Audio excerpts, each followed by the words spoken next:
All right, important physical property of substances, and something that's going to give us the ability to interconvert between mass and volume is, of course, density.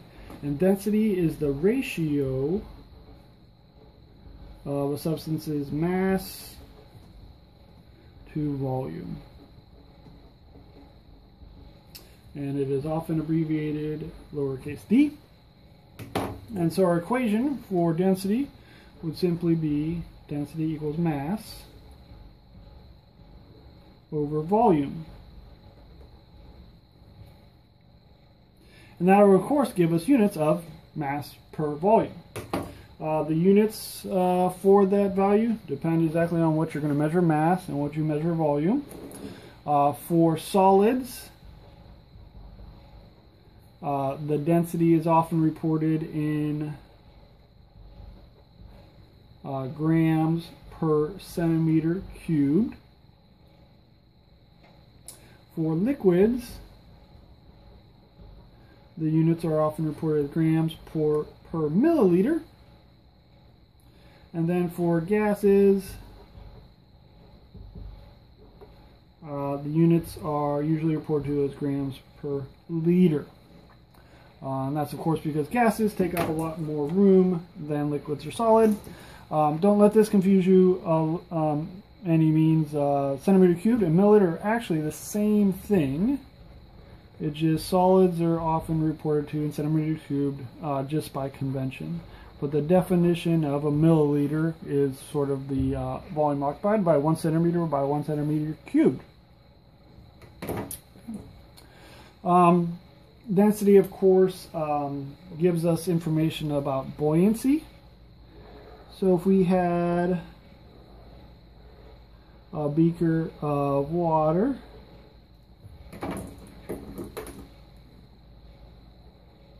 and we threw a lead cube into it, the lead would sink. That is because its density of lead is greater than the density of water,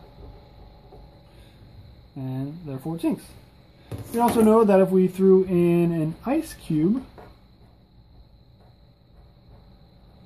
it would float in water, and that, of course, is because the density of ice is less than the density of water. Same would be true for any substances in a gas phase. Why hot air and helium float in air. All right. So one thing, of course, we're going to need to be able to do is calculate density. All right. And so let's think about a problem. Say, what would be the density? What is the density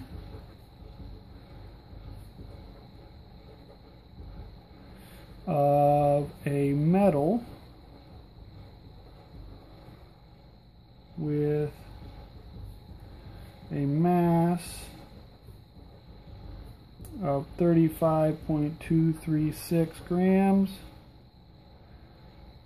and a volume of 2.5 milliliters. All right, so we have our new handy-dandy equation. Density equals mass over volume. And therefore we just need to input our values. The mass of this object is 35.236 grams. The volume is 2.5 milliliters. And now we can put that in our calculator. 35.236 divided by 2.5 equals, well, our calculator gives us a value of 14.0944. Our units are grams per milliliter, so we can write them like that. But of course we need to think about significant figures. this value on top, this is a multiplication division problem, so this has 5 significant figures. That has 2 significant figures. And so we need to cut this down to 2 significant figures, or just 14 grams per milliliter.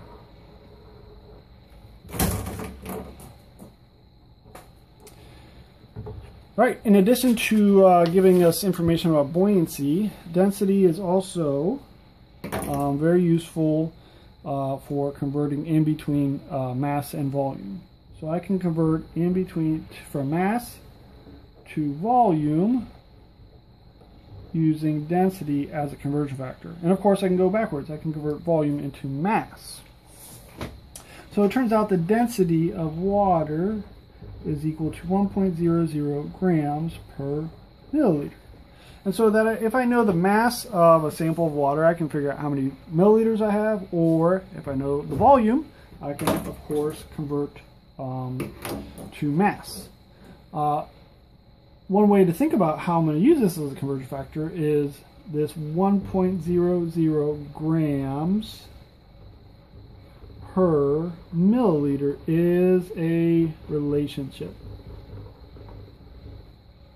Okay, if I had 1.0 grams, that would mean I also have 1 milliliter.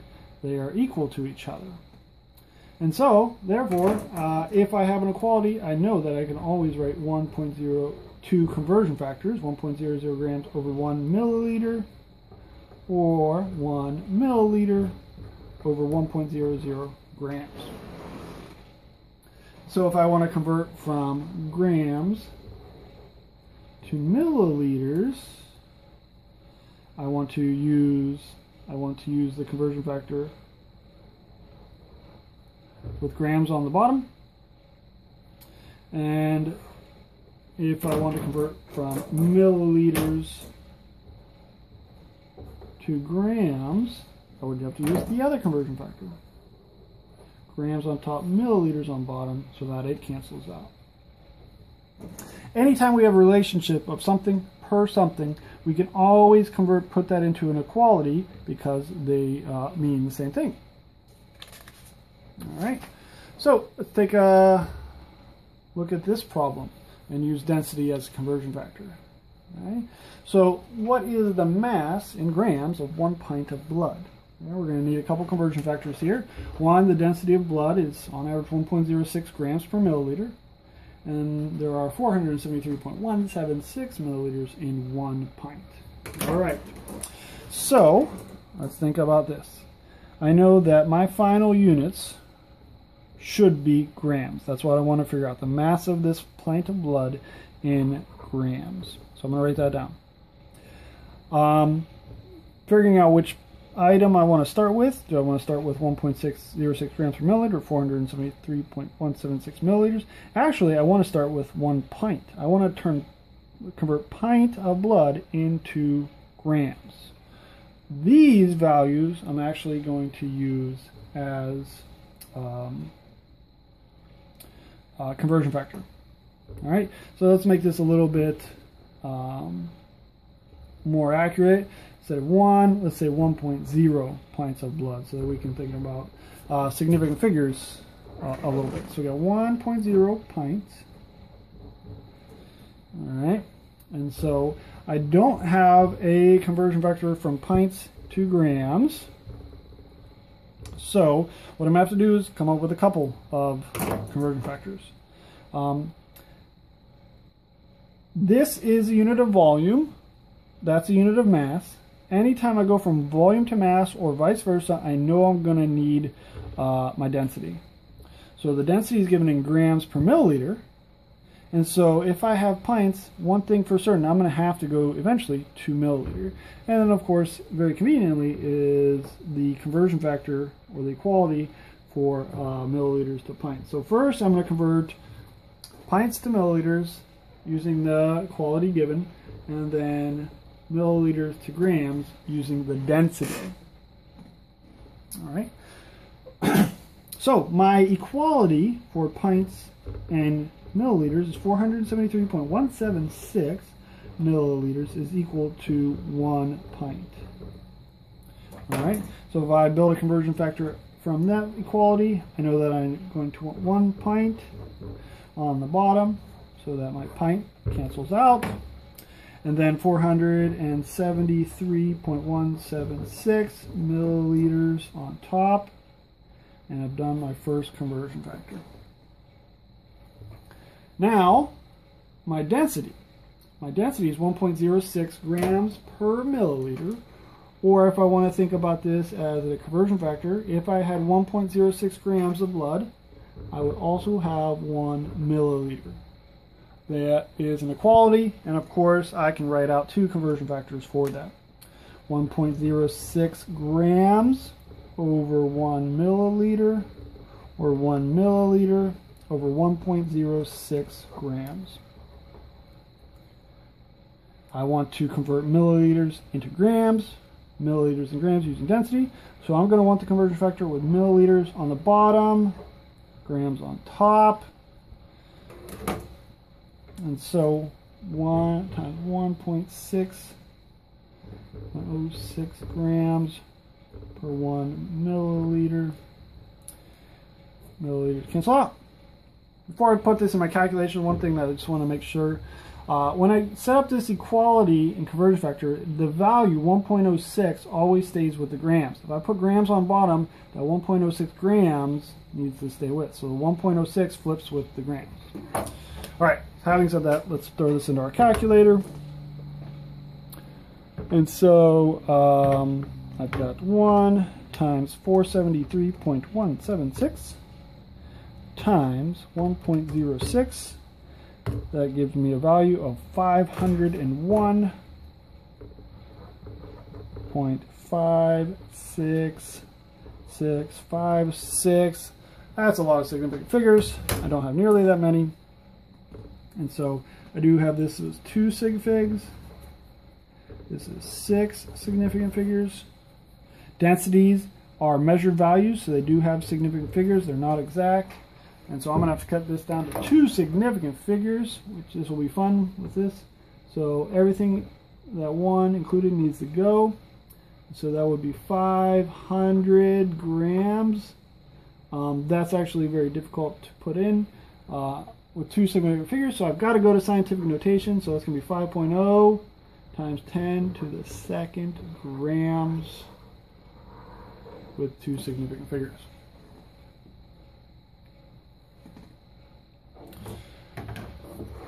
All right, one last thing to talk about in terms of density, and that is specific gravity. Okay, the specific gravity of a substance is the ratio of a substance's density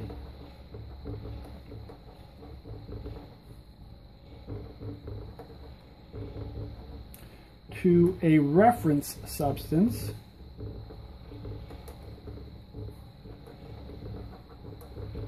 and usually that reference substance is water. So the specific gravity, abbreviated SG, would be the density of the substance